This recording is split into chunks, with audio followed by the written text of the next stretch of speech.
아멘.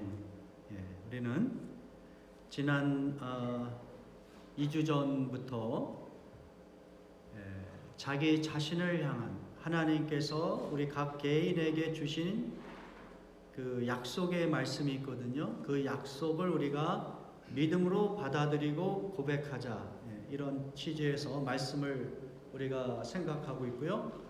첫 번째 우리가 적용했던 그 믿음의 고백은 무엇이었습니까? 기억하십니까?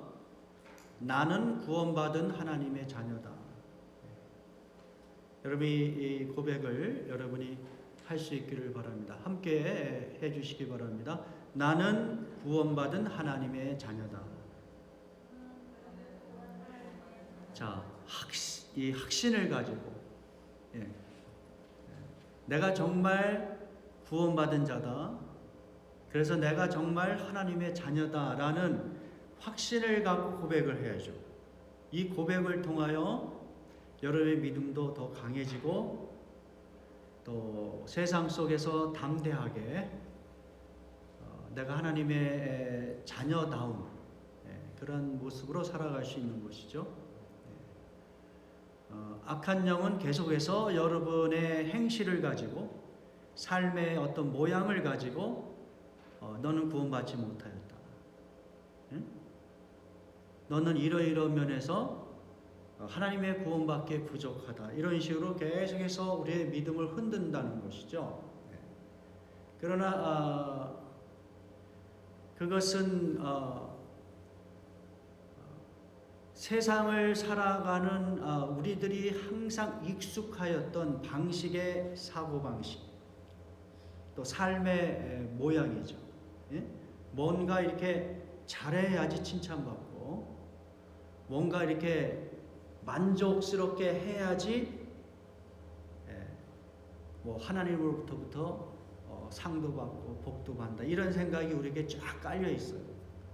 또 그런 개념으로 이 사회 경제 시스템이 다 이렇게 움직이고 있습니다. 학교 교육도 그렇고요. 그런데 우리가 익숙해 있기 때문에 이런 하나님의 약속의 말씀이 때로는 흔들리는 거예요. 그래서 하나님의 약속의 말씀은 은혜의 말씀이에요. 은혜의 말씀.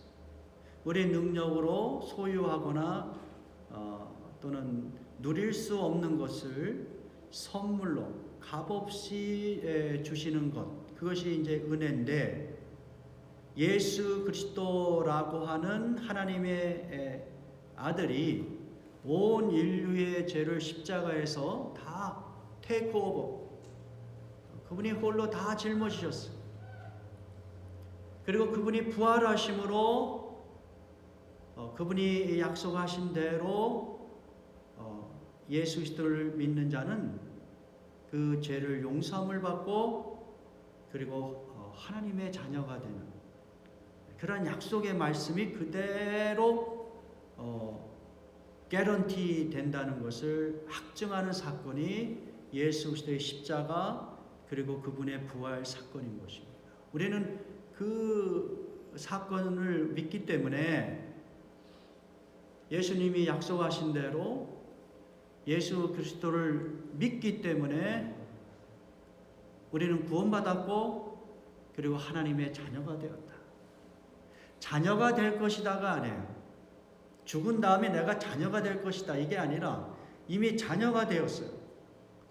자녀의 신분으로, 그 확신으로 살아가는 거예요. 구원받은 자의 그 새로운, 전혀 새로운 차원의 신분, 그리고 자질을 가지고 영적인 그런 어떤 전혀 새로운 피조물로서의 자질을 가지고 살아가는 존재다. 근데 마귀는 계속해서 그 믿음을 흔들 거예요. 그럴 때마다 내가 이 고백을 하는 거죠. 나는 구원받은 하나님의 자녀다. 두 번째 고백은 무엇입니까? 기억하세요? 나는 믿음으로 세상을 이길 수 있다. 여기서 이 세상은 단순히 사람들을 가리키지 않아요. 여기서 이긴다, 싸운다 이런 이 성경에서 나오는 이 단어는 무슨 믿는 사람과 믿지 않는 사람이 대적하여 피지컬하게 싸우는 그런 모습을 상상하면 안 돼요.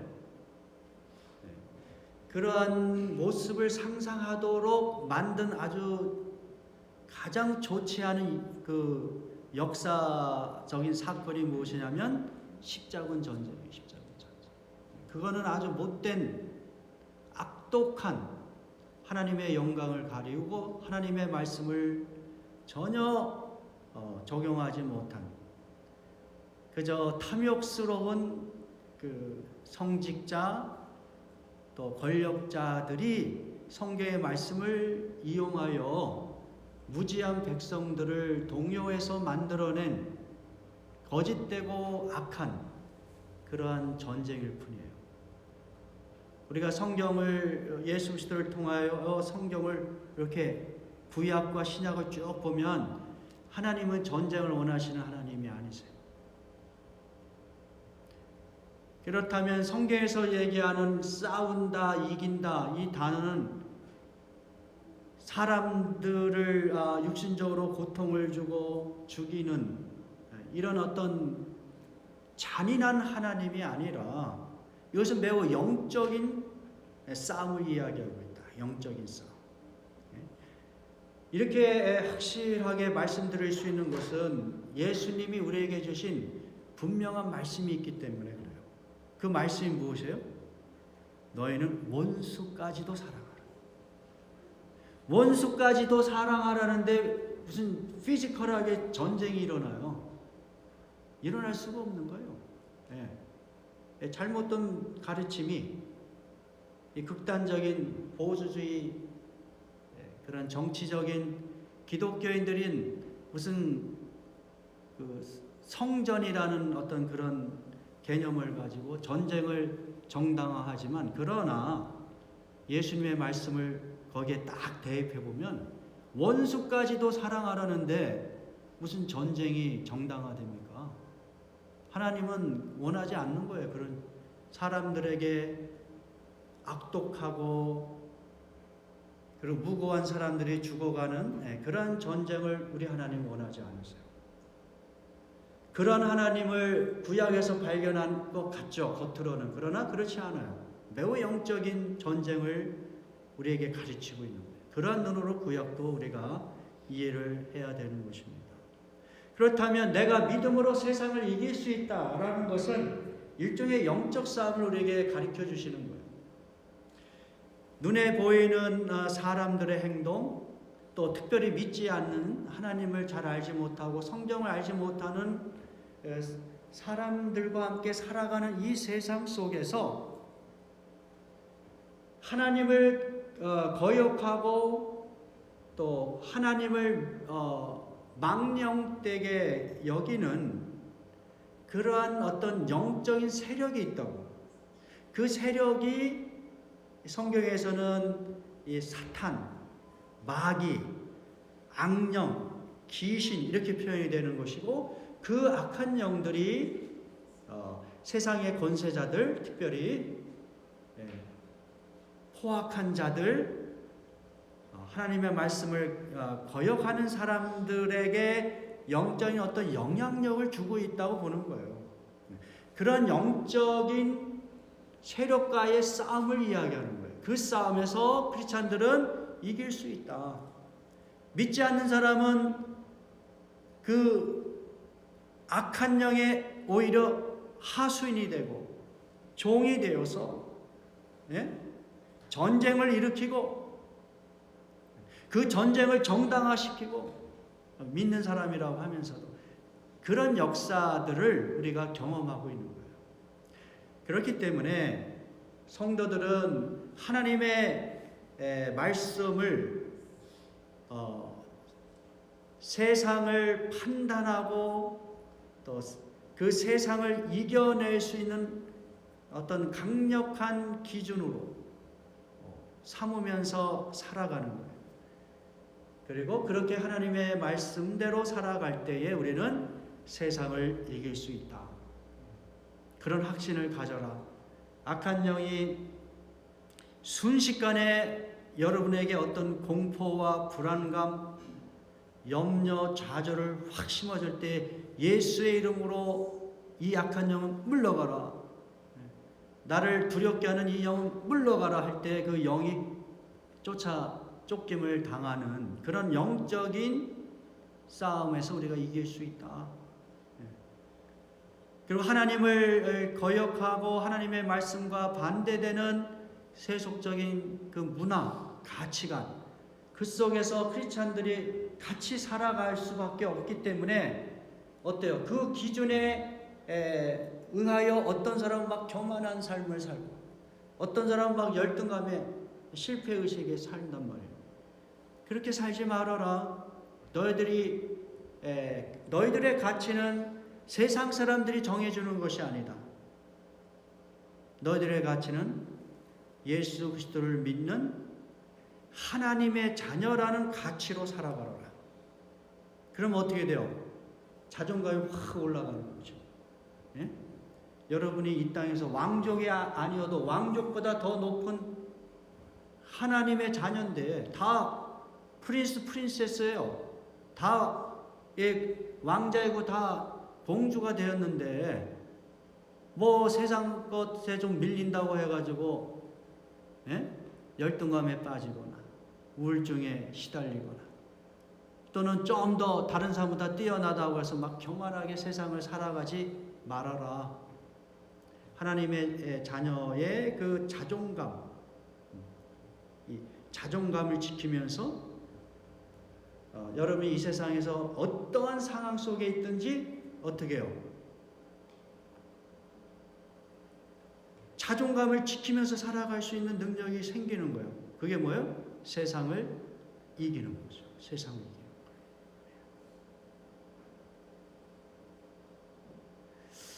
그러니까 이제 제가 여러분하고 이제 계속해서 성경을 같이 이렇게 나눌 때 그 이 메시지의 그 어떤 기본 프레임은 다 이와 같은 거예요. 여러분은 어떤 인간이 만드는 이 문명의 그 전제가 무엇인지를 우리가 한번 생각해 본다면 거기에는 일종의 그 허무가 있고 그 어떤 우울함이 거기에 쫙 깔린 상태에서 어떤 이 인간의 문명이 이렇게 세워져 가고 있다는 것이죠. 그런 것들을 우리가 판단할 수 있으면 우리가 아무리 문명을 발달시킨다 할지라도 그 결과는 궁극적으로는 우리에게 어떤 행복을 주는 것이 아니라 왜냐하면 밑바닥에 이 허무가 있기 때문에 결국 다 허무에 빠질 수밖에 없다. 그거는 이제 제가 오늘 세 번째 말씀을 통해서 더 깊이 있게 다루기로 하겠습니다. 어떻든 우리는 이러한 세상을 자존감을 지키면서 하나님의 자녀라는 자존감, 결코 열등감이나 우월감, 교만함에 빠지지 않으면서 그렇게 살아갈 수 있는 그런 능력이 있다. 나는 믿음으로 세상을 이길 수 있다. 이 고백을 할 수 있기를 바랍니다. 자, 세 번째 오늘 우리가 나누고 싶은 고백은 뭐냐면 나는 믿음으로 인생을 마칠 것이다. 한번 따라해 주시기 바랍니다. 나는 믿음으로 인생을 마칠 것이다. 여러분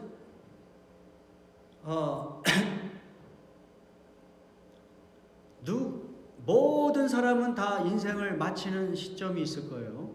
그렇죠? 죽음을 우리가 비껴가지 않잖아요. 그 순간까지 내가 믿음으로 살고 마무리도 믿음으로 마칠 수 있는 그 은총이 여러분에게 주어지기를 주님의 이름으로 축원합니다. 우리에게는 이러한 확신이 있어야 돼요.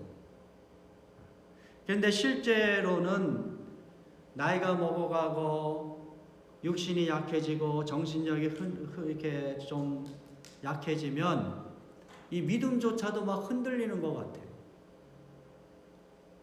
그래서 제가 아주 오래전에 어느 카톨릭 교인인데, 미국 사람인데, 아주 나이가 드셔, 그때 뭐 한 60, 70대 되는 분인데, 청년 시절부터 카톨릭 교회에서 아주 열심히 봉사를 한 사람이에요. 그런데 내 앞에서, 내가 목사라니까 고백하는 게 뭐냐면, 나이가 들수록 점점 두려운 거예요. 구원에 대한 확신이 떨어지는 거예요. 천주교에서는 좀 그런 그 구원의 확신 이런 것이 약하거든요. 가르침 자체가. 그러니까 이 두려움에 사로잡혀 있더라고요. 우리가 하나님의 말씀을 제대로 이해하고 또 그것을 믿음으로 받아들이지 않으면 우리는 젊은 한때는 막 믿음이 막 왕성해서 구원에 대한 확신도 갖고 있고 뭐 구원의 문제 전혀 의심하지 않고 그렇게 잘 살다가, 그러나 어느 순간 육신이 약해지고 정신력이 좀 흐릿흐릿하게 될 때 오히려 구원의 확신을 잃어버리고 믿음도 제대로 지키지 못하고 그렇게 살아갈 수도 있는 게 우리의 연약한 모습이라는 것이죠. 그러나 우리가 끝까지 붙들어야 될 것이 있어요. 그것은 무엇이냐면, 우리가 건강하게 살아갈 동안뿐만 아니라 죽는 순간까지 하나님께서 내 믿음을 지켜주시고 그래서 그 믿음으로 세상을 마칠 수 있도록 우리 하나님께서 인도하신다는 거예요. 지금 화면에는 두 번째인데 세 번째입니다. 지금 세 번째로 넘겨주세요. 나는 믿음으로 인생을 마칠 것이다. 이 고백이 우리에게 있기를 바라는 것입니다. 자, 디모데후서 4장 7절 8절 같이 봉독합니다. 나는 선한 싸움을 싸우고 나의 달려갈 길을 마치고 믿음을 지켰으니 이제 후로는 나를 위하여 의의 면류관이 예비되었으므로 주 곧 의로우신 재판장이 내게만 아니라 주의 나타나심을 사모하는 모든 자에게 도니이다. 지금 이 말씀은 사도 바울이 가장 나이가 먹어서 그것도 로마 감옥에서 죽음을 좀 절실하게 느끼게 되는 그런 때에 썼던 이 편지가 디모데후서거든요.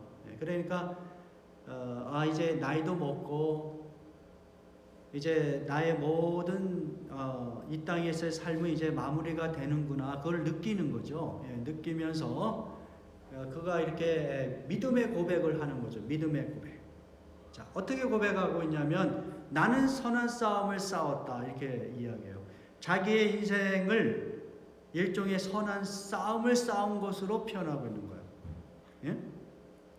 자, 이때 이 싸웠다는 단어는 제가 이미 설명했어요. 그렇죠? 이해가 되죠? 예. 일종의 성도의 삶은 영적 세력과의 또 하나님을 대적하는 그 어떤 문화와 가치관과의 싸움이고 하나님의 백성들의 자존심을 깎아내리는 것들과의 싸움이라고 할 수 있어요. 예. 그런데 그 싸움은 어떤 싸움이냐? 선한 싸움이다. 싸울 만한 싸움이다. 우리가 전쟁을 열심히 하고서도 아무것도 얻지 못하는 전쟁이 있을 수 있고, 우리가 도대체 왜 싸우지? 그렇죠? 예. 그런데 지금 사도 바울은 자기가 믿음의 여정을 쭉 돌아보니까 그 여정에는 너무도 많은 일들이 이렇게 얽혀 있죠. 배고픔도 있었고 배부름도 있었고 승리도 있었고 실패도 있었고 뭐 매 맞는 것도 있었고 도망치는 것도 있었고 사람들에게 칭찬받는 것도 있었고 교회가 막 성장하는 것도 있었고 여러 가지가 이렇게 다 이렇게 얽혀 있어요. 그 삶 속에. 우리도 마찬가지잖아요. 근데 그러한 삶을 잘 보니까 야, 이런 삶 살만하네. 그게 뭡니까? Good fighting. 살만하네. 선한 싸움. 이런 싸움 한번 싸울 만하네. 그 얘기하는 거예요. 왜요? 하나님의 은혜 속에서 하나님을 신뢰하면서 하나님의 약속의 말씀을 믿음으로 그가 그 싸움을 싸웠기 때문에. 그냥 예를 들어서 내가 이 세상에 태어나서 나의 어떤 욕망과 야망을 위해서 열심히 살아가는 것, 그것도 중요하고 나름대로 가치가 있는 것이죠. 또 다른 사람을 도와주고 다른 사람을 유익하게 하고 그렇게 하게 하여 정말 열심히 인생을 살아갈 수도 있는 것이고, 또는 자기 가족이 좀 더 행복하게 살 수 있도록 자기의 모든 것을 다 바치는, 헌신하는 그러한 여러 가지 방식으로 세상을 나름대로 잘 싸워가요, 사람들이. 그렇게 여러 가지 삶의 방식이 있지만 특별히 하나님의 영광을 구하고 또 하나님을 기뻐하는 방식으로 내가 이 인생의 그 시줄과 날줄을 이렇게 서로 이렇게 엮어서 인생이라는 것을 만들어낸다면 그것은 정말 선한 것이다. 해볼 만한 것이다. 그러한 삶이 쉽지는 않지만 그러한 삶 때문에 하나님의 나라와 영광을 구하고자 하는 그 씨름 때문에 때로는 억울하기도 하고 손해도 보고 때로는 자기 자신을 희생해야 되는 것도 있었지만 그래도 그러한 싸움이 어때요? 해볼 만하다. 왜? 선한 싸움. 선한 싸움이기 때문에 하나님과 관련해서 나름대로 하나님 때문에 막 기도하고 하나님 때문에 사람들 사랑할 수 없는 사람 사랑하고 하나님 때문에 내 힘에 붙이는 그런 봉사도 한번 해보고 원수 같은 사람도 내가 한번 사랑하려고 애를 쓰고 왜? 하나님이 그렇게 가르쳐 주셨습니다. 그렇게 살아 그 인생을 돌아보니까 힘은 들었을지 모르지만 그거는 해볼 만한 싸움이다. 그래서 그런 의미에서 선한 싸움이다. 지금 사도 바울은 겉보기에는 사람들이 볼 때는 어때요? 그 당시 검사의 모습, 신학 교수의 모습으로 살아갈 수도 있는 세속적으로 아주 똘똘하고 힘이 있는 사람이었지만 예수 그리스도를 만나고 하나님이 주신 사명으로 자기의 인생을 다 바쳤단 말이에요. 그런데 그가 경험한 그 인생의 시줄 날줄을 보면 거기에는 막 도망치는 것, 매 맞는 것, 감옥에 갇힌 것, 요거도 먹은 것, 실컷 섬겨놨더니 성도들이 막 배반한 것. 그게 뭐예요? 고린도 교회잖아요. 그러니까 그런 식의 것이 그 삶 속에 막 얽혀 있어요. 그런데 그러한 모든 부정적인 것, 그리고 이제 내가 죽음을 앞두고도 나는 여전히 내가 사랑하는 사람들은 많이 떠나가고, 그리고 감옥에서 초라하게 인생을 맞이하는 그 삶인데 그래도 이거 잘 살았다. 지금 사도 바울은 스스로의 삶을 잘 살았다고 생각하는 거예요. 나 선한 싸움 싸운 거야. 가치 있는 삶 산 거야 나. 요즘은 뭐 은퇴할 때 어떤 사람은 그가 10년, 20년 동안 이루어낸 업적이 크기 때문에 그 은퇴식에 아주 화려하고 수많은 사람들이 그 은퇴식에 찾아와서 칭찬을 하는, 그렇게 해서 멋지게 은퇴를 하는 사람들도 있지만 그러나 사도 바울은 어때요? 초라하게 은퇴하는 거예요, 지금. 어디에서? 감옥에서. 초라하게 은퇴하는 거예요. 베드로도 그렇고 예수님의 그 모든 제자들이 다 초라하게 인생의 마무리를 은퇴해버려요. 근데 우리는 전부 다 그런 거는 원하지 않죠. 이왕이면 화려하게 사람들의 존중과 인정을 받으면서 멋진 은퇴식을 갖기를 원하죠. 그러고서 그런 모습을 보고 인생 잘 살았다, 신앙생활 잘했다, 선한 싸움 잘 싸웠다, 이런 평가를 하는데 성경은 전혀 다른 방식으로 선한 싸움을 이야기하고 있어요. 감옥에서 갇혀서 죽어가는 그 시점에 그 초라한 모습인데도 사도 바울은 나 참 잘 사는 거야, 이 정도면. 예? 고백이, 이런 고백이 있단 말이에요. 여러분, 그런 고백을 할 수 있어야 돼요, 사실은. 예. 신앙이 깊어질수록 우리는 사도 바울 같은 관점에서 자기의 삶을 바라볼 필요가 있어요. 너무 세상이 주는 기준, 그게 하나님의 말씀의 기준이 아닌데 그거 가지고 그냥 이 남편들 너무 이렇게 쪼아대지 않았으면 좋겠어요. 왜 이렇게 돈 많이 못 벌었어? 왜 이렇게 나를 고생시켰어?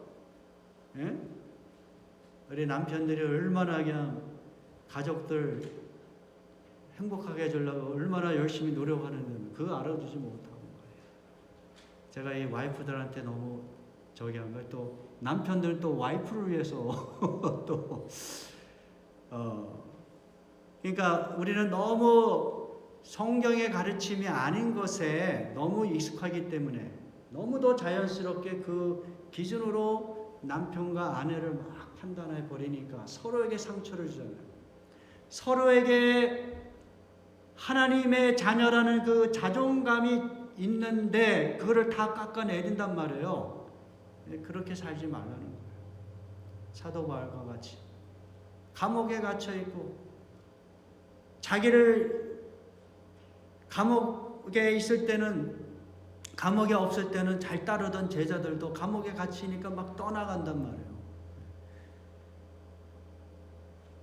겉보기에는 완전히 실패한 사람의 모습이지만, 그런데 지금 사도 바울은 뭐라고 얘기하냐면 나 선한 싸움 잘 싸웠어, 인생 잘 살았어, 그 얘기하는 거예요. 저도 저의 그 은퇴식을 한번 상상을 해봐요. 제가 몇 살까지 할 수 있지는 모르겠어요. 제가 나름대로 생각한 것은 있지만 그것도 하나님이 나에게 힘을 주셔야지. 나는 70살까지는 좀 하고 싶은데 하나님이 뭐 힘을 주시고 뭐 여러 가지 환경을 주셔야지 하는 거죠. 근데 내가 은퇴식을 할 때 과연 몇 사람이나 남아 있을까? 물론 나도 내가 아는 사람 다 부르면 많겠죠. 근데 그렇게 하고 싶지는 않고. 그러니까 그러한 그 겉모양 사람들의 일반적인 생각에 자기의 인생을 비춰보면 나 선한 싸움 잘 싸웠습니다, 이런 고백할 수 있겠어요? 못합니다. 사도 바울은 전혀 다른 차원에서 하나님의 말씀의 가치관으로 자기의 인생을 바라보니까 야, 나 잘 살아서 정말, 그 얘기하는 거예요. 그 다음에 사도 바울은 자기의 인생을 뭐라고 얘기하냐면 나의 달려갈 길을 마쳤다. 여기서 달려갈 길은 마라톤 경주를 할 때 사용했던 단어를 사용합니다. 그러니까 인생을 하나의 마라톤 경주로 본 거예요. 마라톤이라는 그 단어 속에 뭐가 들어가 있냐면 인내가 들어가 있는 거예요. 인내. 신앙에는 인내가 중요하다는 거예요. 끝까지 견뎠다. 끝까지. 쉽지는 않았다. 그러나 이 마라톤 같이 인내로 필요하는 이 인생의 길을 내가 중간에 믿음을 포기하지 않고 끝까지 견뎌냈다. 그런 면에서 자기 인생을 마라톤의 한 경주자로서 중도에 포기하지 않고 끝까지 달려간 마지막 그 코스까지 끝까지 마무리한 그러한 인생으로 자기 인생을 평가하고 있는 거예요. 자, 이렇게 자기 인생을 선한 싸움이라고 다시 이야기하면 나 잘 살았어 이렇게 고백하고 그 다음에 나는 인내를 가지고 중도의 신앙생활 포기하지 않고 끝까지 내가 이렇게 감옥에서 죽는 순간까지도 내가 타협하지 않고 이렇게 잘 살았어 이렇게 이야기를 하고 그리고 마지막으로 뭐라고 얘기했냐면 나는 믿음을 지켰다. 다시 이야기하면 자기의 인생을 이렇게 잘 살고 인내를 가지고 살 수 있었던 그 모든 원동력이 어디에 있냐면 믿음에 있었다. 내 믿음을 지켰기 때문이다. 믿음을 지켰기 때문이다. 그 고백을 하고 있는 거예요. 특별히 여기서 이 믿음이라고 하는 것은 그 믿음의 내용이 여러 가지가 있겠지만 이 7절 이 8절 말씀 디모데후서 4장 8절 말씀의 그 내용을 사도 바울이 끝까지 믿음으로 움켜쥐고 그렇게 지켜냈기 때문에 내가 선한 싸움 잘 싸웠고 인내를 가지고 인생의 경주를 잘 마칠 수 있어서 이렇게 고백하고 있는 것입니다. 자, 그러면 이 믿음의 내용이 무엇입니까? 8절 한번 같이 다시 읽어봅니다. 시작. 이제 후로는 나를 위하여 의의 면류관이 예비되었습니다. 이게 무슨 이야기예요? 후로는 의의 면류관. 이 면류관은 그 당시 어떤 그렇게 마라톤이라든지 경주를 무사히 잘 마치고 승리한 사람들에게 주어지는 것이잖아요. 특별히 승리한 자들에게 주어지는 것이 면류관이잖아요. 면류관, 월계수. 근데 지금 사도 바울은 어떤 믿음의 내용을 갖고 있었냐면, 이제 후로는이라는 게 무슨 이야기예요? 내가 죽은 다음에는, 내가 여기서 이제 감옥에서 죽을 텐데, 이렇게 죽은 다음에는 나를 위하여 의의 면류관이 예비되었다. 그러니까 이 의의 면류관이라는 것은 승리한 자에게 주어지는 면류관입니다. 승리한 자에게. 아까도 말씀드렸지만 사도 바울은 겉모양은 결코 승리한 자가 아니에요. 감옥에서 인생을 마무리하려고 하는데 지금. 겉모양은 그런데 하나님의 말씀으로 자기 인생을 쭉 돌아보니까 그가 이제 죽은 후에 하나님께서 자기에게 무엇을 주냐면 승리의 면류관을 주신다. 승리의 면류관. 면류관은 승리한 자들이 쓰는 거잖아요. 그러니까 하나님의 말씀의 능력으로 그 모든 환난과 그 어떤 그 불의함, 억울함 이런 것들을 다 극복하고 이겨낸 자로서의 승리의 면류관. 성도들이 그와 같은 삶을 사는 것이죠. 성도들은 그렇게 승리의 면류관을 다 받을 것이에요. 사도 바울은 그것을 믿은 거예요. 그런데 그 승리의 면류관을 또 뭐라고 표현하냐면 의의 면류관이라고 했어요. 의의 면류관. 그 이야기는 구원을 가리키고 있어요. 하나님의 구원은 누가 받아요? 예수 그리스도 안에서 의롭게 된 자만이 받는 거예요. 다시 이야기하면 이 의의 면류관이 예비되었다는 것은 하나님의 백성들이 다 승리한 자로 구원받는다고 이야기합니다. 하나님의 백성들이 다 승리한 자로 구원받는다. 그러니까 사도 바울은 그것을 믿음으로 간직하고 죽는 순간까지 그 믿음을 지킨 거예요. 이제후로는 나를 위하여 의의 멸관이 예비되었다. 이제 내가 죽은 다음에는 하나님께서 우리를 다 승리자로 보세요. 승리자로. 이 세상에서 여러분 참 많이 수고했다. 고생했다. 내가 너의 눈물을 안다. 너의 애통함을 안다. 너의 가난함을 안다.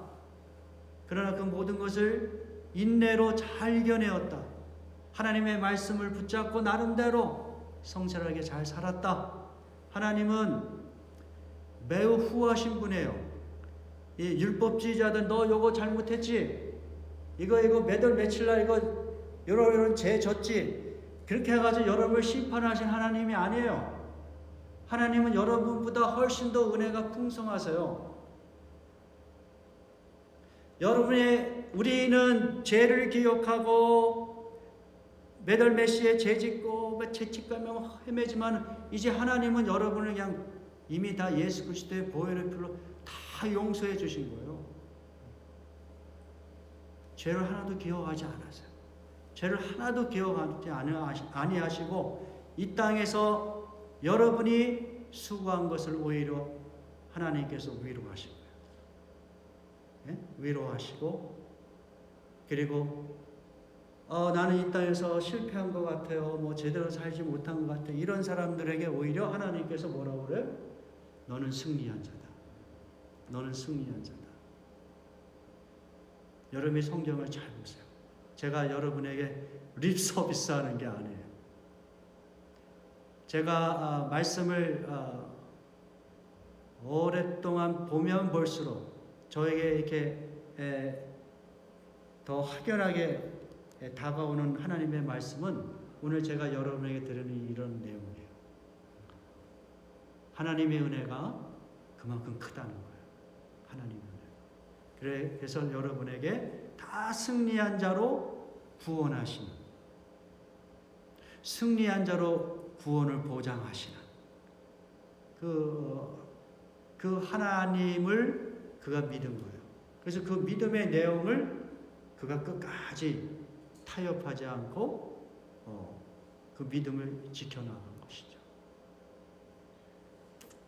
그래서 이제후로는 나를 위하여 의의 멸관이 예비되었으므로 주 곧 의로우신 재판장이 그날에 내게 주실 것이고 내게만 아니라 누구에게도 주의 나타나심을 사모하는 모든 자에게도 오늘 여러분 모두에게도 동일하게 다 승리의 면류관, 의의 면류관 우리에게 주실 것을 그렇게 약속하고 있는 것입니다.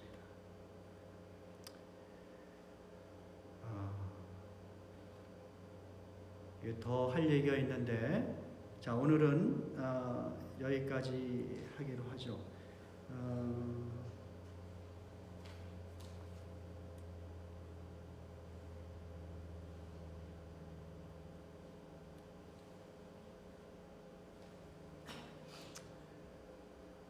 이 하나님께서 성도들을